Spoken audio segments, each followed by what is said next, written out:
Good morning प्यारे बच्चों। मानव के प्रमुख रोग चैप्टर नंबर 40 में जो आज हम रोग पढ़ने वाले हैं वो इस प्रकार से हैं।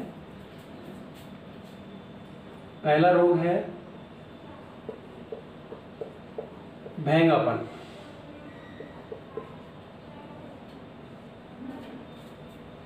आपने देखा होगा कि कुछ व्यक्तियों में इस तरह की कंडीशन होती है कि वो देखते कहीं और है और उनकी नज़रें कहीं और नज़र आती है। तो ये स्थिति जो है, इस स्थिति को भेंगापन कहते हैं। यानी कि आँख के जो नेत्र गोलक हैं ये प्रॉपर सेंटर में नहीं है। उसके पीछे क्या कारण हो सकता है? एक्चुअल में जो नेत्र गोलक है इसको साधने का काम करते हैं नेत्र पेशियाँ। नेत्र पेशियाँ जो हैं वो चारों तरफ से नेत्र गोलक को एक स्थिर अवस्था में बिल्कुल सेंटर केंद्र में बनाए रखती हैं। और अगर ये नेत्र पेशियाँ छोटी बड़ी हो जाए, यानी कि जो नेत्र की पेशियाँ हैं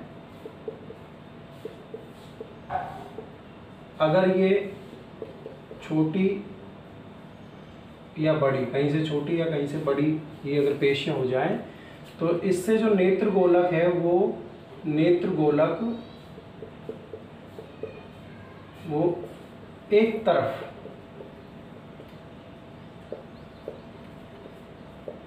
झुक जाता है। नेत्र गोलक जो एक तरफ झुक जाता है और एक तरफ झुक जाने को ही अपन इस स्थिति को भेंगापन कहते हैं। तो इस स्थिति में इसको ऑपरेशन के द्वारा ठीक किया जा सकता है। तो भेंगापन यानी कि जो नेत्र गोलक है उसकी पेशियों का अनियमित हो जाना, जिससे नेत्र गोलक एक तरफ झुक जाना, और इसको ऑपरेशन के द्वारा ठीक किया जा सकता है। इसके बाद जो ये जो स्थिति है इसको भेंगापन कह रहे हैं, अपन ऑपरेशन से ठीक कर सकते हैं। सेकंड जो रोग है वो है सबल बाय या ग्लूकोमा।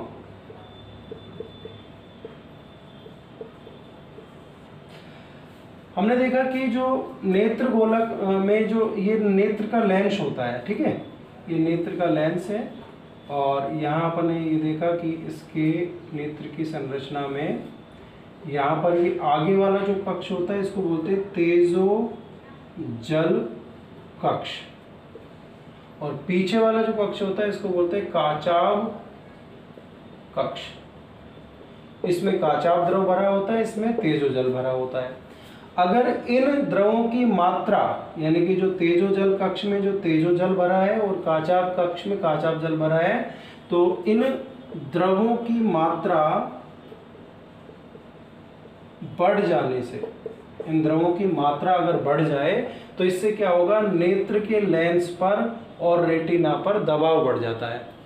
भाई जाहिर सी बात है कि अंदर का जो कक्ष है उसमें जो द्रव भरा है अगर उसकी मात्रा बढ़ेगी तो वो इसकी भित्तियों पर क्या डालेगा, दबाव डालेगा। तो इससे क्या होगा, इसकी मात्रा बढ़ जाने से जो दबाव बढ़ जाता है और उस दबाव की वजह से जो रेटिना है वो क्षतिग्रस्त हो जाता है। रेटिना जो है वो क्षतिग्रस्त हो जाता है। तो रेटिना की क्षतिग्रस्त होने से अंधापन या जो व्यक्ति है उसको दिखना बंद हो जाता है। तो इस स्थिति को बोलते हैं ग्लूकोमा।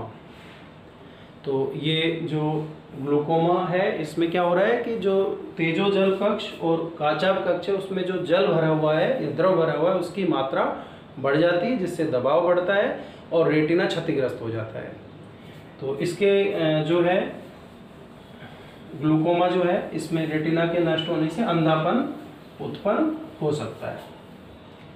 तीसरा जो रोग है आज का वो है कैटरैक्ट या मोतियाबिंद।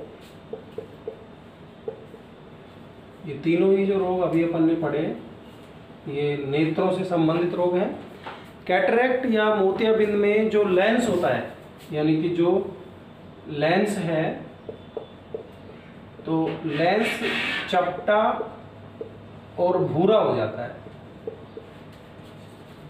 और धीरे धीरे ये अपारदर्शी हो जाता है। लेंस जो है चपटा व भूरा हो जाता है और धीरे धीरे अपारदर्शी हो जाता है, और अपारदर्शी होने से वस्तुएं दिखाई नहीं देती है और अंधापन उत्पन्न हो जाता है, यानी वस्तुएं धुंधली दिखाई देने लगती है और अंधापन की समस्या पैदा हो जाती है। ये जो रोग है ये मुख्य रूप से वृद्धावस्था में ज़्यादा होता है, वृद्धावस्था में होने वाला रोग है। तो इसमें क्या करते हैं, इसको भी अपन ऑपरेशन से,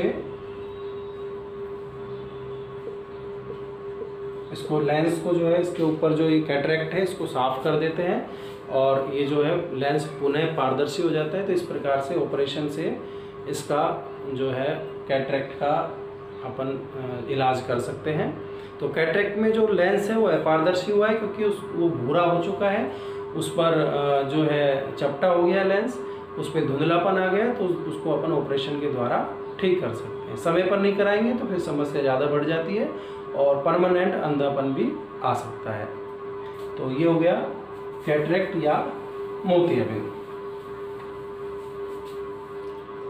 अगला जो रोग है वो है अतिरक्त दाब।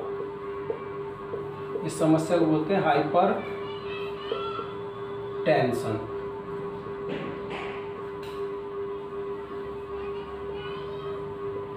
जैसा कि हमें पता है कि जो रुधिर की धमनियां होती है, जो हृदय से जो धमनियां निकलती है, तो धमनियों में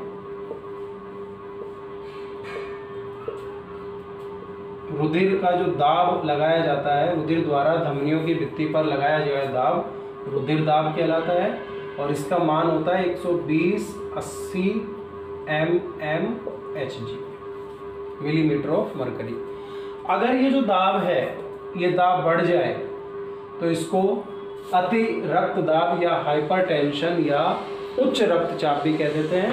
और इसकी वजह से क्या होता है, इसकी वजह से मस्तिष्क आघात हो सकता है और हृदय आघात भी हो सकता है। स्टार्टिंग में इसमें क्या होता है, चक्कर आना, ठीक है, और जो है उल्टी वगैरह होना, इस तरह के लक्षण प्रकट होते हैं। और बाद में इसमें मस्तिष्क में जो है ब्रेन हेमरेज की समस्या हो सकती है और हार्ट अटैक भी आ सकता है। तो इसमें क्या हुआ है, हाइपरटेंशन का मतलब है धमनियों में जो रुधिर का दाब है, यानी जिसको रुधिर दाब कह रहे हैं, वो इतना होना चाहिए। इससे ज़्यादा हो जाएगा तो उसको अतिरिक्त दाब बोलेंगे। इससे हार्ट अटैक या मस्तिष्क आघात हो सकता है। अगर ये दाब कम हो जाए इससे, तो उसको अपन एक तरह से लो ब्लड प्रेशर कहेंगे या अल्प रक्तदाब कहेंगे। और इससे भी जो है बहुत सारी समस्याएं उत्पन्न हो सकती है, जैसे चक्कर आना, ठीक है, और हार्ट पर भी इसका विपरीत प्रभाव पड़ेगा क्योंकि ऑक्सीजन जो कि रुधिर के द्वारा सप्लाई होता है, रुधिर की सप्लाई जो है, दाब कम हो गया, रुधिर की सप्लाई कम हो जाएगी, ऑक्सीजन की सप्लाई कम हो जाएगी, तो इससे भी हार्ट को और ब्रेन को दोनों को नुकसान हो सकता है। तो ये हो गया अतिरक्त दाब।